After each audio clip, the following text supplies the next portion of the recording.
Après 3 reports, les 15 commissaires de la CENI ont finalement prêté serment ce 29 juillet. Le dénouement de la situation intervient après une rencontre entre l'opposition et la majorité sur initiative du chef de l'État. Image la prestation de serment en début de journal. Dans ce journal également, assise nationale sur la fiscalité. L'heure est à la recherche de stratégies pour la mobilisation des ressources pour financer le développement du Burkina. Et c'est parti depuis ce matin pour 48 heures de débats ouverts entre acteurs de la fiscalité. Guinée équatoriale, bien mal acquis, Théodéran Obiang est reconnu coupable de détournement et de blanchiment de fonds publics. Cette décision de la Cour de cassation française met fin à une décennie de procédures judiciaires. Voilà pour les grands titres de ce 20h. Merci d'honorer ce rendez-vous de l'information sur Truy TV. À la CENI, la crise se décante. Après le rendez-vous manqué du 19 juillet dernier pour dossier incomplet, cette fois-ci, c'est la bonne. Les 15 commissaires de la Commission électorale nationale indépendante étaient devant les grands juges du Conseil constitutionnel. Ils ont tous prêté serment ce 29 juillet. Michael Tougri, premier reportage de ce 20h.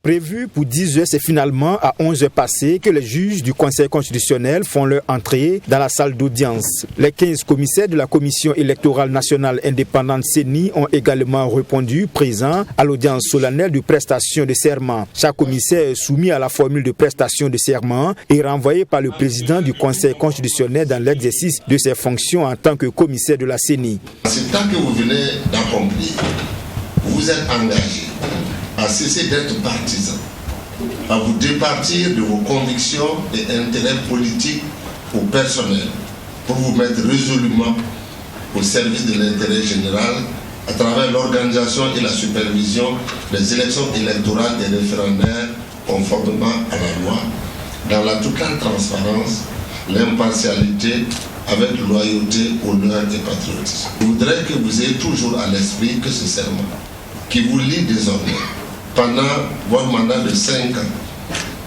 et sa violation vous expose à des sanctions.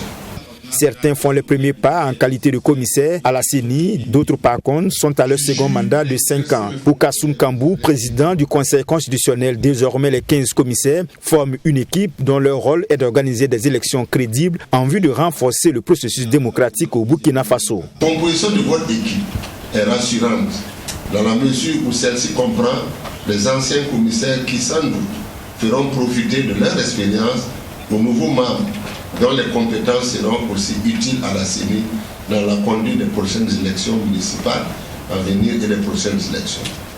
Tout au long de votre mandat, faites en sorte que les acquis des équipes précédentes soient capitalisés et que les erreurs soient corrigées. Vous éviterez ainsi la marche à reculons de la démocratie burkinabé. Faites en sorte que votre passage au sein de cet organisme de gestion des élections soit mémorable en termes d'apport à la démocratie burkinabé. Les 15 commissaires de la Commission électorale nationale indépendante CENI qui ont prêté serment ont été choisis par l'opposition politique, la majorité présidentielle et les organisations de la société civile dans leurs composantes religieuses, coutumières et droits humains. Ils sont nommés pour un mandat de 5 ans. Voilà, cette nouvelle équipe est constituée de nouveaux commissaires et aussi d'anciens qui connaissent déjà l'institution. Et comme vous venez de le voir, ils ont prêté serment pour les 5 prochaines années. Ce exercice constitutionnel revêt une valeur capitale connue déjà par ces commissaires. Ils promettent d'assurer avec loyauté leur mission. Je vous propose la réaction de 3 commissaires dans cet élément. Le consensus a été trouvé. Nous nous retrouvons avec joie pour cette prestation de serment qui s'est bien déroulée. Et le juge constitutionnel nous a renvoyé ainsi à l'exercice de nos fonctions de commissaire. La sérénité est là, la tranquillité est là, nous sommes rassurés et je pense que nous sommes des hommes de parole, nous venons de prêter serment et nous devons méditer ce serment. Donc nous pouvons rassurer le peuple burkinabé de l'intégrité des commissaires qui viennent de prêter serment et de ce que nous allons travailler pour des élections réussies, transparentes, des élections acceptées par tous. Le serment vaut engagement, Le serment vaut détermination et le serment vaut confiance. Confiance d'abord à l'égard de ceux qui nous ont porté leur choix, mais également travailler pour mériter davantage la confiance du peuple, parce que vous savez qu'il s'agit de la plus haute institution qui se charge des élections. C'est à nous de travailler pour être transparent, travailler dans la neutralité afin de satisfaire tout le monde. Je suis pleinement conscient de la grandeur de la responsabilité, mais nous savons aussi, bien évidemment, quelles sont les attentes de la population en matière d'élection dans notre pays. Nous savons que les Burkinabés s'attendent à ce que les élections soient des moments de paix.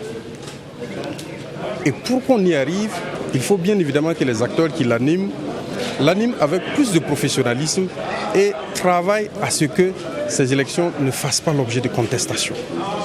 Et c'est une responsabilité qui repose sur l'ensemble des commissaires qui doivent travailler d'arrache-pied à être plus professionnels et à travailler à ce qu'il y ait plus de transparence et de clarté pour que les uns et les autres puissent comprendre le processus et puissent également accepter après les résultats qui en sortiront. Voilà des propos recueillis par Michael Tougri pour vous. On reste à la CENI. Le chef de file de l'opposition qui contestait la candidature du Saounaba a mis un peu d'eau dans son vin. Le candidat de la chefferie traditionnelle est désormais accepté en tant que commissaire de la CENI, Commission électorale nationale indépendante. Toutefois, ce dernier ne présidera pas l'institution. Une décision qui fait suite à la rencontre entre le chef de l'État, l'opposition politique et la majorité. Dans la crise qui secoue la Commission électorale nationale indépendante CENI, l'opposition politique revoit sa position par rapport à la candidature du Saounaba, représentant de la chefferie traditionnelle. Bonaventure Ouedraogo restera commissaire à la CENI mais ne briguera pas la présidence de l'institution. C'est le compromis qui a été trouvé grâce à l'intervention du chef de l'État, à en croire le chef de file de l'opposition. Ce matin, il nous a reçus en audience M. Simon Compaoré, représentant la PMP, et moi-même, le CFOP, pour nous donner des informations qu'en tant que chef d'État, il a pris la responsabilité de ne pas permettre au Saounaba d'être candidat et de présider la CENI. Ce qui résout notre problème, mais partiellement. Cependant, l'opposition politique met en garde le chef de l'État. Elle dit prendre à témoin l'opinion publique. Après analyse, nous avons donné notre accord et nous lui tenons responsable, mais sans ne pas lui rappeler certaines choses. La démarche de CFOP, c'était pas pour régner à la chefferie coutumière le droit de diriger la CENI. S'il y a eu des consensus qui ont été trouvés entre la chefferie coutumière et le chef de l'État, nous nous en tenons à leur consensus. Ils nous demandent d'accompagner. En rappel, cette sortie de l'opposition politique est intervenue quelques heures avant la prestation de serment des membres de la CENI au Conseil constitutionnel. À la suite de ce journal, Assises nationales sur la fiscalité. Elles ont été lancées aujourd'hui par le Premier ministre et se tiendront sur 2 jours. Le chef de gouvernement a invité les acteurs du domaine à repenser la stratégie de mobilisation des ressources. Il est attendu de ses participants des recommandations fortes pour une mobilisation plus accrue des recettes fiscales destinées au développement du Burkina Faso. On fait le point dans ce reportage avec Fatima Tankima. Moins de prélèvements fiscaux compromet le financement du développement. Dans l'optique donc de s'octroyer les moyens financiers pour amorcer le développement, ces acteurs du système de la fiscalité vont durant 2 jours réfléchir sur la stratégie de mobilisation des ressources qu'il faut au Burkina Faso. Il s'agit entre autres de trouver des voies et moyens pour inciter le contribuable à payer ses impôts, chose qui permettra de relever le taux de la pression fiscale au Burkina Faso.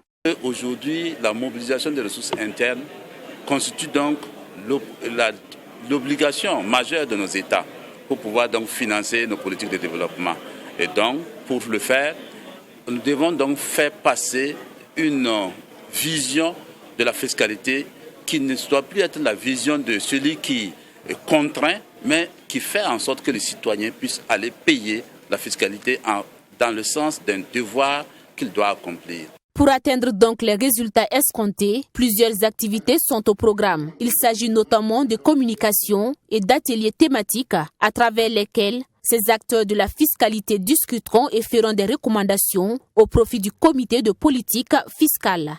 Ces assises constituent donc un cadre global d'échange dont les recommandations serviront à alimenter les réflexions de ce comité et leur finalité consiste principalement à comprendre les enjeux de la fiscalité et définir les rôles des différents acteurs dans la mise en œuvre de l'impôt, rationaliser les exonérations fiscales, dégager les voies d'une modernisation de l'administration fiscale et d'une amélioration de ses relations avec ses clients, dégager les perspectives de renforcement de la fiscalité locale dans le cadre de la décentralisation, poser les bases d'une fiscalité adaptée, réaliste, active et équitable au Burkina Faso.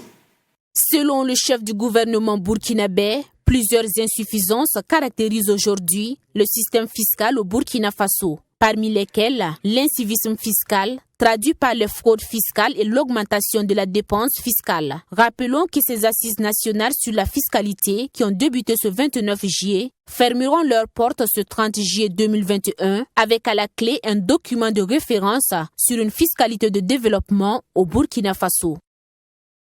Des tueurs silencieux, c'est ainsi qu'on peut surnommer les présumés malfrats qui ont été pris dans les filets de la police. Ces derniers fabriquent des produits de grande consommation dans des conditions hygiéniques très déplorables et les mettent sur le marché. Vous allez le voir dans le prochain reportage. Du vinaigre, de l'eau de javel, des arômes et du sel de table contrefait. Malheureusement, ces malfrats en ont déjà fabriqué et écoulé sur le marché en une grande quantité. Depuis 3 ans, c'était leur gagne-pain, mais c'est terminé. Le service régional de la police judiciaire du centre vient de mettre fin aux opérations du réseau. Fabricants et revendeurs sont entre les mains de la police et les produits ont été présentés à la presse ce matin. Sanata Siri. Meilleure qualité. C'est la mention que l'on peut lire sur l'emballage de ce vinaigre de table. Mais ne vous trompez pas, ces produits sont impropres à la consommation. Tout comme ce produit, ce sont environ 3087 bouteilles d'arômes et 156 boîtes de sel de table contrefaites et impropres à la consommation qui ont été saisies par le service régional de la police judiciaire du centre. Comme mode opératoire, ces présumés tueurs silencieux achètent les différentes composantes de ces produits sur le marché, les mélangent dans des conditions d'hygiène peu recommandées et les conditionnent ensuite dans des bouteilles. Selon le commissaire principal de police, plus de 3000 cartons de ces produits ont déjà été écoulés sur le marché local. Les producteurs de ces différents produits, ils exercent leur activité illicite dans les domiciles. Et c'est surtout au non-loti. Dans ces activités, OZ se fait assister par son fils, du nom de OA. Après la fabrication et le conditionnement des produits, OZ et PI contactent KA et PKAB qui se chargent de les livrer à leurs clients. Ces deux fabricants de ces produits contrefaits livrent leurs marchandises un peu partout dans la ville de Ouagadougou, telles que les grandes boutiques, à Lazare, à côté du cimetière municipal au grand marché de Woroboko, à Sankariare, ainsi qu'en province depuis plus de 3 ans. Et le chef du service régional de la police judiciaire du centre de présenter aux hommes des médias quelques différences entre ces produits contrefaits et ceux conformes afin de permettre aux populations de les détecter. Le nouveau ou le bon offre un peu plus de résistance que l'ancien. On a l'habitude de dire qu'il y a un craquage qui vous montre que, voilà, il y a un petit craquage là qui montre que le truc est en train d'être ouvert pour la première fois. Et là, vous allez voir qu'il n'y a pas vraiment ce craquage parce qu'il est déjà ouvert. Remuez un peu, que vous regardez, vous remarquerez qu'il y a de l'impureté dans les mauvais. On a ici un produit authentique et on a là un produit qui ne l'est pas. Et vous remarquerez, notamment au niveau de l'emballage, même, il y a une différence entre les deux emballages. Le produit qui a été contrefait, il est plus ou moins foncé par rapport à l'autre. Ici, vous remarquerez au niveau des dates de fabrication et dates de péremption, vous voyez directement la différence. Et cela est dû au fait qu'ici, ils utilisent un tampon. Il y a quelques tampons qui ont été saisis. Et quand ils la posent, vous sentez vraiment la différence. Quand vous achetez du sel, l'ouverture ici est un peu cochée. et vous avez à foncer un peu l'ouverture là pour pouvoir s'assurer. Mais là, le trou est déjà ouvert et le sel verse. Et vous verrez que ce n'est pas vraiment du sel de bonne qualité. La police nationale a lancé un appel aux autorités en charge du commerce et à la Ligue des consommateurs à accentuer les contrôles sur les lieux de vente des produits de grande consommation. Le président de la Ligue des consommateurs a quant à lui salué le travail abattu par la police nationale et appelle les consommateurs à la vigilance et à la collaboration afin d'éviter d'éventuelles intoxications alimentaires. La CALAN, l'Académie africaine des langues et l'Union africaine tiennent à Ouagadougou les 29 et 30 juillet la Semaine nationale des langues africaines. Longtemps programmé et reporté en raison du contexte sanitaire, ce rendez-vous africain réunit anciens et experts des langues nationales autour du thème « Les langues africaines pour une Afrique prospère, pacifique, intégrée et en bonne santé ». L'ouverture officielle des échanges a été présidée par le ministre en charge de la promotion des langues nationales du Burkina Faso. Assami Touré pour le point. Je déclare ouvertes les activités de lancement de la Semaine des langues africaines. Vive les langues africaines, vive l'Afrique. C'est parti pour la Semaine des langues africaines. Réunis au Burkina Faso, ces experts et enseignants venus des quatre coins de l'Afrique vont durant 2 jours réfléchir sur la pertinence des langues et des cultures africaines, démontrer leur rôle dans l'intégration, sensibiliser et faire le plaidoyer pour la promotion et la protection de ces langues africaines et leur utilisation dans tous les domaines de la vie. Étant donné l'importance des langues africaines comme facteur de développement national, l'idée est que désormais, les pays africains membres de l'Union africaine sont appelés à un plus grand degré de dynamisme dans la mise en œuvre de la politique linguistique de l'Union africaine, à savoir l'utilisation des langues africaines pour le développement de l'Afrique. Il est attendu que désormais, chaque année, chaque pays puisse célébrer la Semaine des langues africaines avec une série d'activités tout au long de la semaine pour faire valoir le progrès enregistré dans l'utilisation effective des langues africaines pour l'enseignement et dans différents domaines et différents niveaux de développement national, comme prévu par le plan d'action linguistique pour l'Afrique. Adopté par le Comité scientifique et technique pour la culture, la jeunesse et le sport de l'Union africaine, en octobre 2018, la Semaine des langues africaines doit désormais, selon le ministre en charge de la promotion des langues nationales, faire partie des préoccupations de tous les gouvernements en Afrique. Nos gouvernements respectifs doivent désormais agir de façon coordonnée pour la promotion des langues africaines en vue de la sauvegarde de l'identité culturelle et la participation effective de nos populations dans le processus de développement.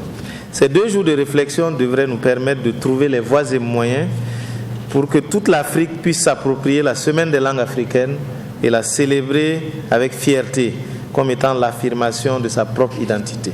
Au regard de l'importance de la thématique à aborder, j'ose espérer que les résultats auxquels vous parviendrez contribueront sans nul doute à assurer la réussite de l'organisation prochaine des Semaines des langues africaines.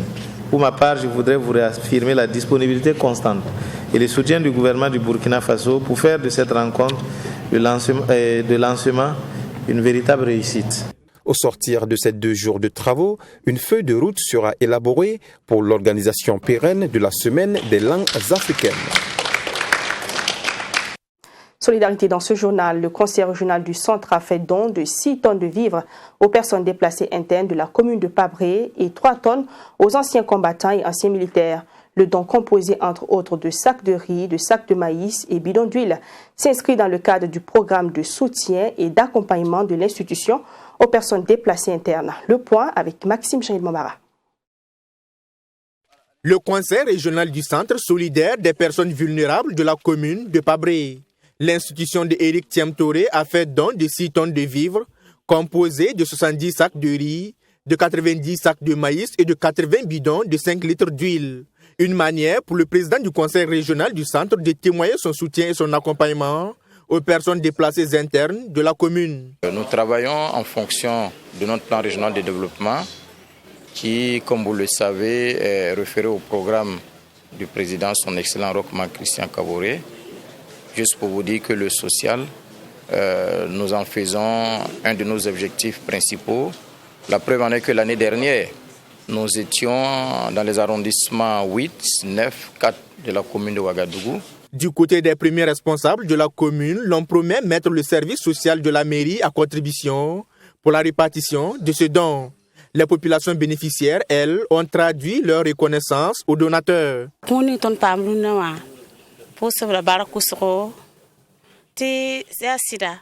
Nous remercions le donateur pour le don de ce matin.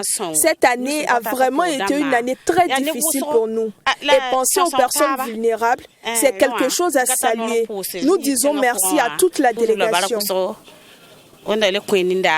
La répartition, ça va se faire normalement de façon rationnelle. Voilà, quand on sait que nous disposons actuellement d'un service social à la mairie, lequel service social est déjà mis à contribution pour voir dans quelle mesure répertorier les personnes vraiment nécessiteuses, vulnérables, afin de bénéficier alors de servir de ce don-là. Après la commune de Pabré, c'est au tour de l'association unique des anciens combattants et anciens militaires, veuves et orphelins et victimes de guerre du Burkina de recevoir 3 tonnes de vivres. Un don destiné également à soutenir les personnes nécessiteuses de l'association.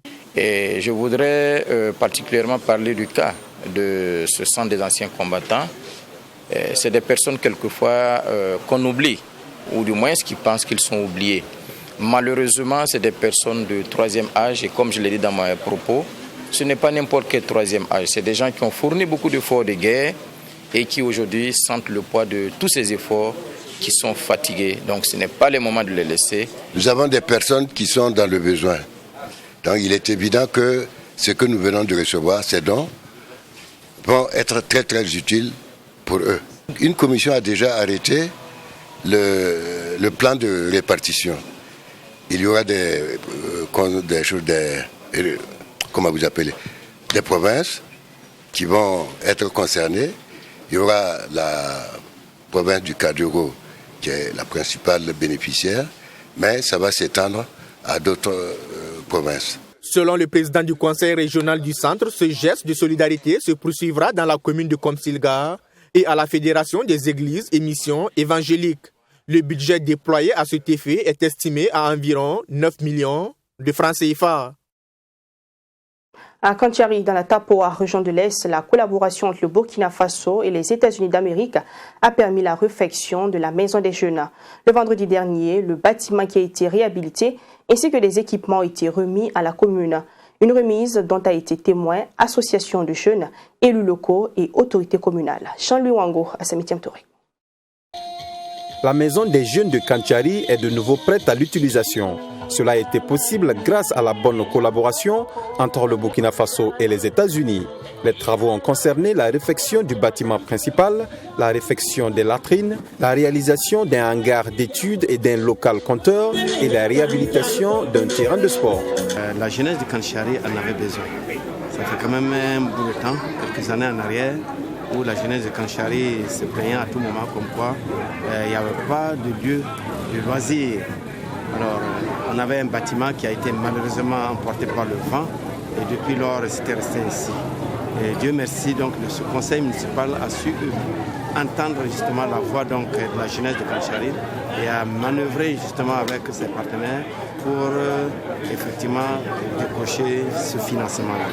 À l'occasion de la réception de ces infrastructures, le maire de la commune a procédé à l'installation d'un comité de gestion en vue d'une bonne utilisation. Composé de 5 membres, il a pour mission de veiller à l'entretien du bâtiment et des équipements. À partir de cet instant, je vous déclare installé officiellement membre de ce comité de gestion.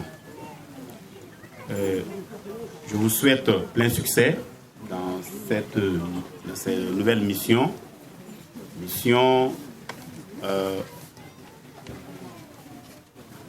qui voudrait que vous occupiez de cette maison des jeunes, de sorte à ce qu'elle soit un lieu d'échange, un cadre d'épanouissement pour la jeunesse de la commune de Kanchari.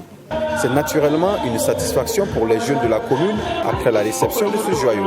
À en croire leurs représentants, tout sera mis en œuvre pour préserver ce bien public. Le matériel que nous avons, ça nous sera très bénéfique parce que depuis fort longtemps, la jeunesse de Kanchari, à chaque fois qu'ils ont des manifestations à mener, ces matériels, nous allons les louer très cher pour pouvoir mener nos activités que nous faisons dans nos sorties. Actuellement, nous avons ces matériels en main qui nous seront servis pour tout moment et toujours. Nous allons appuyer grâce à ces matériels pour que toute la commune sache que nous avons un matériel ici dans la maison des jeunes qui est au service de toute la jeunesse de Kanchari. Une visite des locaux et une plantation d'arbres ont mis fin à cette cérémonie de réception officielle de la maison des jeunes de Kanchari. Infrastructure, le trafic routier a été suspendu depuis mercredi sur la route Bobowaga suite à des travaux d'installation de la fibre optique.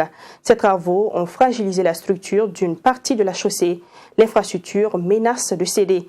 En attendant les mesures annoncées par le ministère en charge des infrastructures, ce sont les usagers qui font les frais. Constat sur place avec Joseph Koudko. Cette portion de la route nationale numéro 1 sur l'axe Bobo-Dioulasso-Ouagadougou menace de céder. Située à quelques mètres du péage à la sortie de la ville de Sia, l'infrastructure routière endommagée constitue aujourd'hui un danger pour les usagers. En effet, avec ce trou qui s'élargit sous l'effet des eaux de pluie, cette partie de la chaussée présente un risque d'effondrement. Face à cette situation, la circulation de cet axe routier a été suspendue. La police a été déployée sur les lieux pour faire respecter la mesure qui n'est pas du goût de certains chauffeurs. On a parce que Dieu est stratégique quoi. Donc paraît-il que tu dois dormir la catabo goudron koro. Bonia flevaye ponte mais sera le duna kake kumpon. Donc mobile traitement sans fait. Donc depuis où la fait mobile lon mais kata ya on la fou sans faire on. Attends arranger parce que anu kanga do sunna ka charger brakinara clash ko. Oui. Sunna tout. Uka guru nga boya sunna rele quoi. Voilà, no bisa ka kecho nga boya sunna bijaye. Sinon vraiment kera siga depuis là dumu ko re bare dugu ko na duna ka tasoro dumu ne rete tukuni. Café ya mimi ga do sanga danga démission ma. Tu vu non? Donc faut ka bomanga se ka bouger sunna. Surpris par la situation, les passagers sont bloqués de part et d'autre le pont, chacun cherchant une solution pour arriver à destination. Et ce sont les chauffeurs de minibus qui se frottent les mains. Ndu betara Ouagadougou le bekana soro pont karno. Donc chogora mu fata choga do bugu. Tamatu mu kunyo jigi. Choga na peut-être ngo car do lono pont ko fe. Donc chogora kana nimi sila katama katike kana hayamu chakata jigi dugu kono. Voilà nimi sila katama ka pont kana mata kata dugu kono kata jigi. Bon mbegazo wa drone mene. Keme. Ba matlinga ke warine akela dépannage le. Voilà, dans dépanner les. Une cellule de crise réunissant les ministères des infrastructures, des postes, de la sécurité et des transports a vu le jour pour se pencher sur l'urgence, a également précisé le dit communiqué. La Cour de cassation, plus haute juridiction française, a confirmé hier 28 juillet 2 condamnations visant Théodorin Obiang, vice-président de la Guinée équatoriale et fils aîné du président de ce pays. Il est reconnu coupable de détournement et de blanchiment de fonds publics. Cette décision met fin à plus d'une décennie de procédures judiciaires et donne à la France le contrôle d'environ 150 millions d'euros de biens mal acquis qui doivent maintenant être restitués à la Guinée équatoriale. Le monde doit savoir que nous, la Guinée équatoriale... Théodorin Obiang, définitivement condamné ce mercredi en France après le rejet de son pourvoi en Cour de cassation, la plus haute juridiction française. Vice-président de Guinée équatoriale et fils de l'actuel président, Théodorin Obiang devient donc le premier dirigeant étranger à être condamné en France dans une affaire dite des biens mal acquis. Une formulation pour parler des avoirs, des immeubles particuliers ou voitures de luxe acquis en France avec de l'argent qui provient de pots de vin ou d'argent public détourné. Âgé de 52 ans, il écope donc d'une peine de 3 ans de prison avec sursis, 30 millions d'euros d'amende et la confiscation de tous ses biens saisis pour blanchiment d'abus de biens sociaux, de détournement de fonds publics et d'abus de confiance entre 1997 et 2011.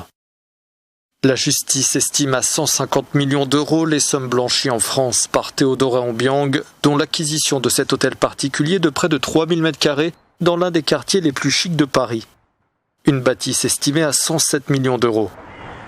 Des sommes conséquentes, comme le rappelait il y a quelques jours encore la responsable du plaidoyer flux financiers illicites à Transparency International, partie civile dans cette affaire. 150 millions d'euros pour un pays comme la Guinée équatoriale, qui est un tout petit pays, mais avec un sous-sol extrêmement riche, mais dont la population vit avec moins de $2 par jour, eh bien c'est bien plus que ce que la Guinée équatoriale dépense chaque année pour le budget de sa santé. Et en termes vraiment très pratiques, eh bien ça pourrait permettre de vacciner 3 fois la population équato-guinéenne contre la maladie de Covid-19. Grâce à un mécanisme de restitution adopté la semaine dernière en France, les recettes provenant des biens confisqués dans cette affaire vont pouvoir être rendues aux populations de Guinée équatoriale à qui cet argent a été volé. Avant l'adoption de ce mécanisme, ces sommes auraient été absorbées dans le budget français. Voilà, fin de ce 20h. Merci de l'avoir suivi. Je vous retrouve demain à la même heure pour de nouvelles informations. Bonsoir.